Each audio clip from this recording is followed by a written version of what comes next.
Let's meet him now. Come on down, Danny. Hey. How you doing? Good to have you back. Thank you. So, you recorded the first album. How was that? It was good. It was a lot of hard work. Yeah, how long did it take? Well, that's why it was a lot of hard work. We didn't have a lot of time in the studio. We thought we'd do as much pre-production as we could. So you mean you had to get all the songs perfect before you went into the studio? Yeah, right. I mean, I suppose bigger bands with bigger budgets you spend a lot of the time in the studio writing and coming up with ideas. Guns N' Roses, 14 years now. There you They've go. been recording. Yeah, exactly. Yeah, Dr. Pepper aren't offering us any drink to make an album, but yeah, we had I think it was about 12 days or 14 days in the studio with 12 songs and Right. a lot of musicians, and you know. But you got through it all okay? Yeah. You were pleased with the process? Yeah, I was. Yeah. Because you've got the Danny McCrum band as well, which you play with. I mean, how many gigs do you guys do a year?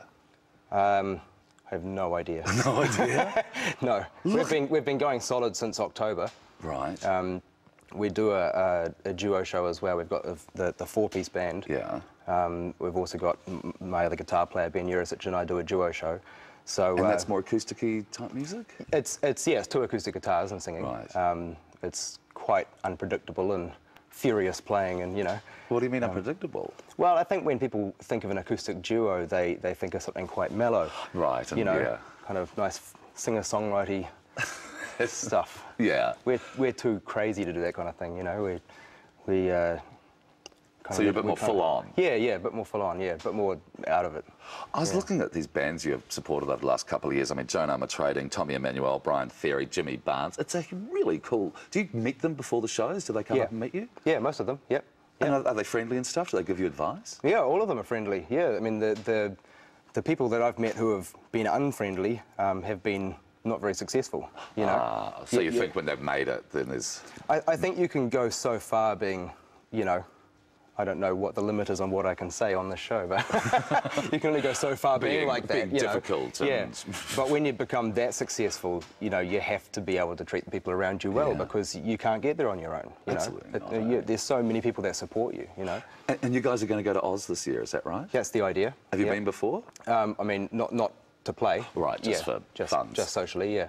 But we're hoping for mid-year we're just going to test the water. You know, Right. a lot of bands have rushed overseas and come back with tail between their legs, you know. She Had. Well, I wasn't going to name anyone. Well, it's pretty obvious. I like though. She Had. Oh, we do, but I agree with you, though. A lot of bands are like, they make it in New Zealand, and then they boom straight over there, and then it is like, it's a really hard market to break into. And the thing is when you go over there with not much planning or nothing set up, you're a smaller fish in a bigger sea, you know, and you need to have something established, you know. So what we're doing now is, the reason why we're not completely confirmed to go to Australia is because we haven't got the business in place yet. Oh, right. But it'll happen. It's just a case of how and when, and you know. You have done so many gigs. Do you have one that's like your favourite that just sort of stands out from all the others? There's a few, yeah. I mean, we did Brian Ferry and Joan Armour Trading last year, and that was a lot of fun. That would have been great. Yeah, I mean, it was just something about it. It just worked really well. It wasn't the biggest show we'd done. It wasn't, you know, it was just the atmosphere, the response we got. It just worked, you know. Well, they're such nice entertainers. I'm sure the audience would have been as well. Yeah. Well, we got a good review about it because, you know, so many, especially when you've got two headliners. You know, the support act usually dies. That's usually suicide. But they liked you? Yeah, well, they clapped. They clapped and cheered and bought our CDs. What more could you ask Exactly, for? you know. Yeah, and the album is called Awake and Restless, and it's out now. That's Danny, right. always an absolute pleasure to have you on Thanks the show. for having me. It's and great. good luck in Australia as well. Thanks very much. Appreciate it. No worries. Yeah.